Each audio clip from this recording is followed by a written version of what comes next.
Hello guys, welcome back to our YouTube channel సినికాన్ అనమాట. నేనైతే ఈరోజు డాకు మహారాజ్ అయితే చూశాను 4am షోకి. మనం మూవీ చూసేంతసేపు బాలయ్యని వేరే రేంజ్లో ఊహించుకుంటాం అనమాట. మనం ప్యూర్ కొత్త బాలయ్యని చూస్తాం ఈ మూవీలో. మూవీ చాలా బాగుంది.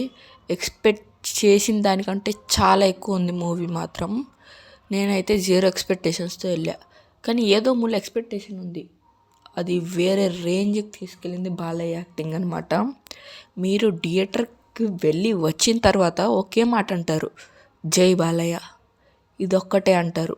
నేనైతే పిచ్చ గోల చేశాను అనమాట మూవీ చూసిన తర్వాత. ఇంటర్వెల్ ముందుండిద్ది, అదో రేంజ్లో ఉండిద్ది అనమాట. నేను మీకు స్టోరీ ఏం చెప్పట్లేదు, స్పాయిలర్స్ చాలా ఉన్నాయి మూవీలో. మూవీ అయితే చాలా బాగుంది. నాకు తెలిసి సంక్రాంతి హయ్యెస్ట్ గ్రాసర్ ఇదే ఇద్దేమో. మనం ఎక్స్పెక్ట్ కూడా చేయమన్నమాట. థ్రిల్లింగ్ ఉండిద్ది ఒక్కొక్క చోట. మనం ఎండింగ్ అయితే కొంచెం క్లోజ్గా వస్తాం, కానీ డిఫరెంట్గా ఉండిద్ది ఎండింగ్.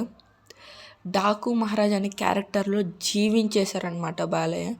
3 డిఫరెంట్ షేడ్స్లో ఉంటారు. బాగుంది, మూడిటికి సూట్ అయ్యారు.